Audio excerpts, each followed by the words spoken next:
Art the Clown. He's a homicidal maniac. He's a supernatural being. He's disgusting. He's amusing. He's the latest cinematic madman to be added to the ranks of genre icons. You gotta see the shape of this fucking guy that just walked in. And he's been around longer than you might realize. He's been lurking around for a couple of decades even. His breakthrough moment came with the 2016 movie Terrifier. And we're going to examine that film and the bad clown at the heart of it all in this episode of What Happened to This Horror Movie. Before we continue with our video, here's a reminder to click the Store tab on any of our JoBlo channels and browse our collection of the latest and freshest designs in our merch store. Go get you some. Writer-director Damien Leone first brought Art the Clown into the world with a short film called The Ninth Circle, which was shot in 2006. The story centers on a young woman who's creeped out by a strange clown in a train station. The clown ends up attacking her, delivering her to a coven of witches that are in direct contact with Satan himself. Leone never intended for Art to be the lead villain of the short, but he found that everyone who watched it thought that Art was the best thing about it. So a few years later, he decided to make a short that was all about that clown. That 20-minute short was called Terrifier. It follows a woman who's driving down an isolated road when she crosses paths with Art at a gas station, and he proceeds to relentlessly pursue her for the rest of the night, attacking, torturing, and disfiguring her, all just for his own amusement. The Terrifier short caught the attention of a producer who wanted to include it in an anthology film. The rest of the anthology would be made up of shorts directed by other filmmakers, but the producer wanted to shoot new footage of Art the Clown to insert into those other shorts. Leone didn't like that idea, so he pitched his own. He would build an anthology out of The Ninth Circle, Terrifier, and a new story that deals with an alien invasion, but includes a nod to Art. Titled All Hallows Eve, that anthology was released in 2013. And by the time it hit home video, Leone was already planning to make a feature film that would serve as a showcase for Art, this character that seemed to fascinate anyone who watched the short films. He made the monster mash Frankenstein vs. the Mummy first, but then he circled back to his killer clown. Speaking with Bloody Flicks, Leone confirmed that he drew inspiration from multiple existing characters when he created Art. He said, Pennywise from Stephen King's It was the killer clown king even back then. So I knew if I was going to step into that arena, I was going to have to do something drastically different. If you compare Art to Tim Curry's Pennywise side by side, you'll notice they are almost polar opposites. Pennywise is colorful, Art is black and white. Pennywise has hair, Art is bald. Pennywise speaks, Art is silent. Pennywise doesn't use weapons, Art carries around a garbage bag filled with weapons. I also took personality traits from my favorite slashers and attributed them to Art. For instance, Art is essentially the silent stalker, a la Jason Voorhees and Michael Myers, but with Freddy Krueger's sense of humor. Art is ultimately my tribute to everything I loved about slasher movies growing up. I wanted to take familiar elements that we all embraced from American horror movies, combined with the graphic violence and atmosphere of giallo films, hopefully creating something fresh and exciting. The Terrifier feature was an independent production, with producer Phil Falcone providing funding. Some more money was raised through an Indiegogo campaign, but that campaign fell short of its $15,000 goal. Only $4,360 were contributed. Leone went ahead and made his movie anyway. Working with a budget of around $55,000, this is a good example for other indie filmmakers to follow. Make your movie, even if an attempt at crowdfunding falls short. Just because a fundraising campaign didn't generate much interest doesn't mean the project isn't going to be successful.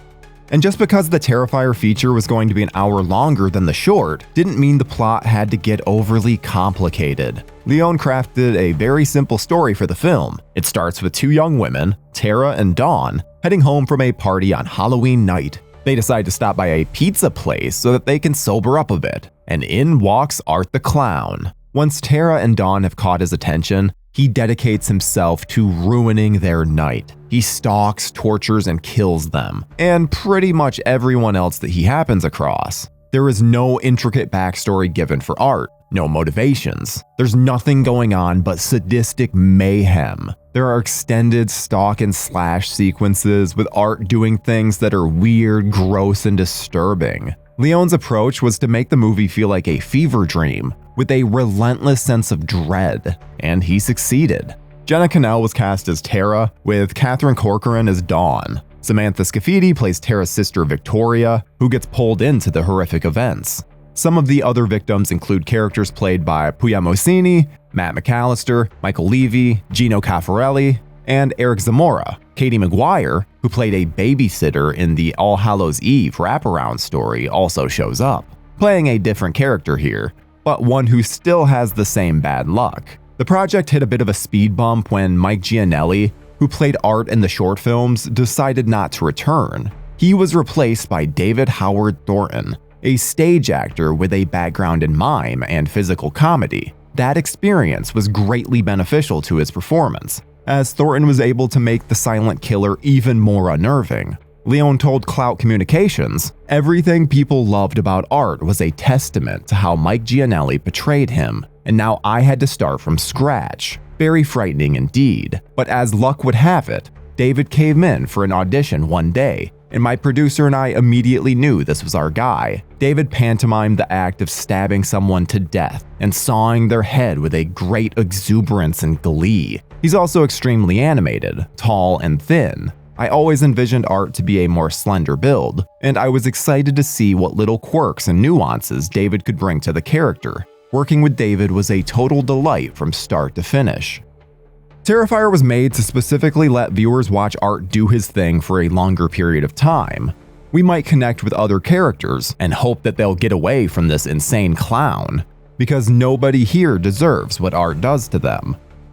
But it wouldn't serve the viewer well to get too attached to any of them, because chances are high that Art is going to make a bloody mess. The film served not only as a showcase for Art the Clown, but also for gory special effects, which were provided by Leone himself. He had been interested in special effects since he was a kid, especially the work of Tom Savini. That's what got him into filmmaking, and he proved to be quite capable of making nauseating death scenes, turning Terrifier into a gore-drenched throwback to the 80s glory days, when Tom Savini was splashing blood across the screen on a regular basis. The Terrifier short had a scratched-up, grindhouse style to it, but Leone and cinematographer George Stuber decided to ditch that aesthetic for the feature, figuring viewers would get tired of the fake scratches very quickly. Stuber was able to give the movie an old-school look without beating up the image. The story is clearly set in modern day. The characters use cell phones and laptops, they take selfies, but the movie still feels like a remnant from a time gone by. The finished film made its festival debut in 2016 and ended up securing a distribution deal through Dread Central Presents and Epic Pictures. Genre fans began taking note of it right away. Then it reached a wider audience through streaming services like Netflix, Prime Video, and Tubi, and minds were blown. Stomachs were turned, and Art the Clown began gathering a large fan base. Leone always felt that Terrifier had the potential to lead into at least 2 sequels. And in 2019, he started working on Terrifier 2, which had a higher budget than its predecessor, a little over $250,000. That movie was released in 2022 and performed better than expected during its theatrical run, opening the door to a Terrifier 3, which had a budget of a couple $1,000,000 and did so well at the box office that it humiliated the underperforming Joker sequel. While we're speaking of sequels, we should mention that All Hallows Eve spawned a franchise as well. Although the adventures of Art continue elsewhere, the All Hallows Eve sequels are a collection of short films from multiple different filmmakers, just like the producer's original vision for the first movie, before it ended up being made entirely by Leone. That movie led to Leone making the Terrifier feature, and as the series goes on, maybe we'll see one of the sequels launch a filmmaker to a similar level of success.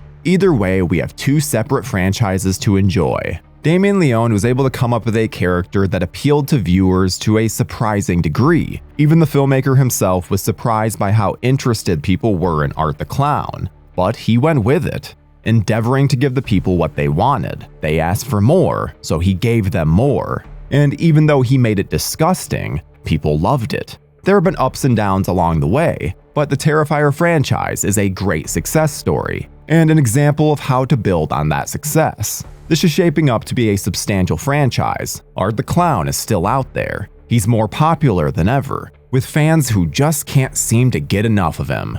There will always be more Terrifier movies. Leone has said that he wants to wrap up the story before Art wears out his welcome, aiming to end things with Terrifier 4 or 5. But he also knows that you can't keep a good slasher down, especially when they have a supernatural element to them. They have tried to end all of the major slasher franchises, but the iconic killers just keep finding new ways to come back. And the same thing could wind up happening with Art. We might be seeing this guy carve up new victims for a long time to come.